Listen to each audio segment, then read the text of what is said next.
ڕاستیەکەی دەوڵەتی تورکیا ئەمەی کە ئێستا ڕوئەدا لە هێرشی سەربازی ئەو شڕانی کە لە حەفتانین و لە خاڵە سنووریەکانی لەگەڵ باکوورە هەمانە هێزی گەریلا شەڕەکە لەگەڵیانە داژیکاری تورکیا لێرەوە دەست پێ ناکات. تورکیا ئەگە کلمەی داژیکاری سەربازی تەماشا بکەین،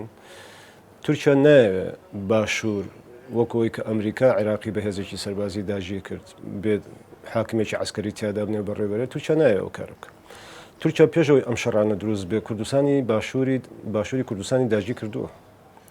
داژیکاری لەم زمانە تازەیە داژیکردنی جاران نییە. داژیکاری ئێستا ئێمە ساڵانە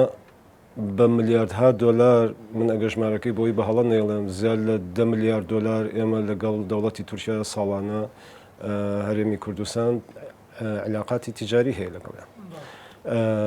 دام و دەستگا ڕەسمیەکانی دەوڵەتی تورکیا لێرە کارەکەن.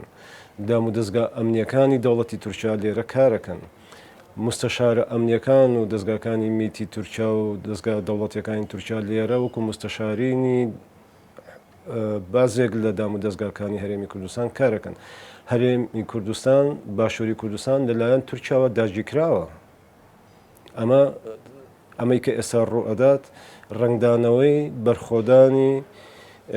هێڵی بەرخۆدانە ئەو هێڵەیە کە بەرەنگاری خەڵکی باکوور و خەڵکی ڕۆژاوا ئەیکەن لە بەرامبەر داژیکاری فعلی تورکیا لەسەر خاکەکەیان کە دویانە بە بیانی ئەو کارە و خۆشمانەزانین کە هاوکارانی دەوڵەتی تورکیا و دوژمنانی ئەو هێڵی بەرخۆدانە کە ئێستا لە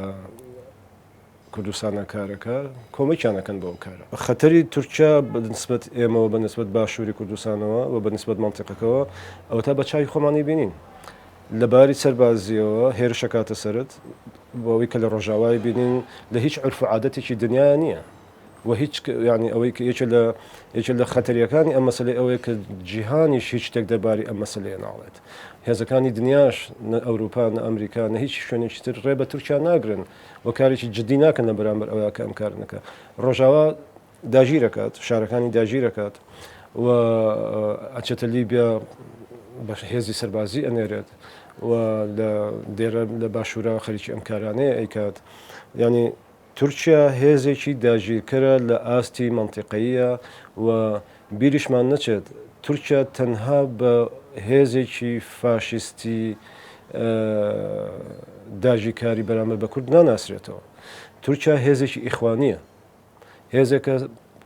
کاڵێن تورکیا ینی تورکیای ئەردۆگان، تورکیا کە ئێستا ئەردۆگان حاکمیەتی بەشێکن لە سیاسەتی جیهانی حرەکەی ئیخوان موسلیمین کە ئەم حرەکەی ساڵەهای ساڵە هەمان تاریخەکە زانین ئیشەکات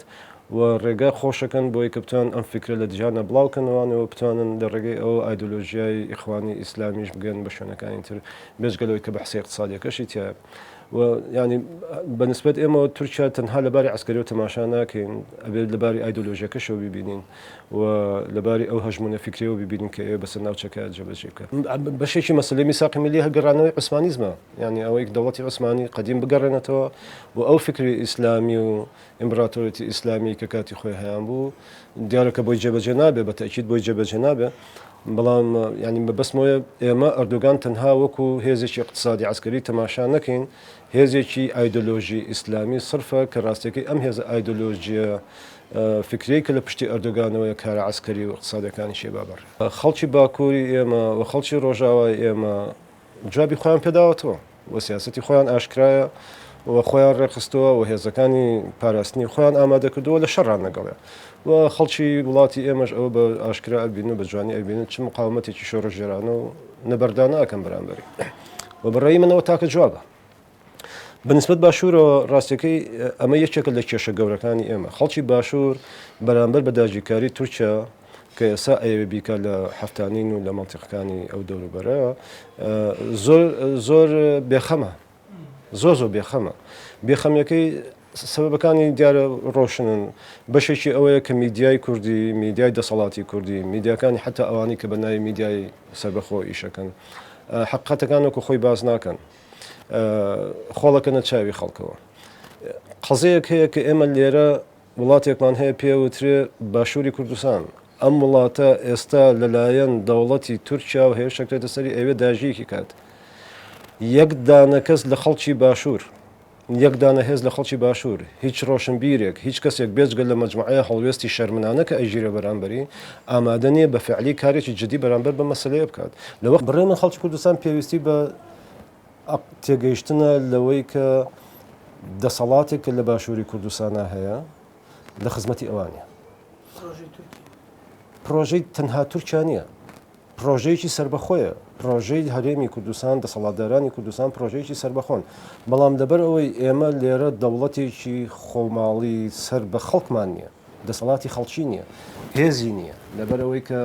بیر لەوە ناکاتەوە حتاکو هێزێکی بۆ خۆی بۆ ئەو ستەمکاری کە هەیەی دروستکە نیەتی لەبەرەوە معارەزە بۆی هەر ڕۆژە و دەوڵەتێک بێتە داخلی تیا بکات و هەر ڕۆژەی هێزێکی بچوو بێتە داخلی تیا بکات و بیکاوە پاشکۆی خۆی هەتا ئەم هێزە هەبێت و هەتاکو ئەم پارەی کە ئێڕێژێ بەسەر خەڵکە بەو خەڵکانی کە لایەنگرین بەو خەڵکانی کە معاشی بەلا ژۆرەگرن و بۆ وەزع اقتصادی کە ئێستا دروستی کردو لە کوردستانە هەتا خەڵک لەوە تێنەگات کە سەرکەوتن بەسەر ئەم حاڵەیە لە داژیکاریەکانی وڵاتانی تریش ناماپارێزێ خەڵکی ئەبێ ڕێکخراو بێت خەڵکی ئەبێ بێنە سەرجادە خەڵکی ئەبێ داوا لە دەسەڵات نەکەن ئەم کارێکن یانی داواکردن لە دەسەڵات وەهمە ئەبێ خەڵکی ئەمە پسە پێنێ بەسەر دەسەڵاتە کە ئەم سیاسەتە واز لێ بێنێت و بێتەوە پاڵ خەڵکەکەی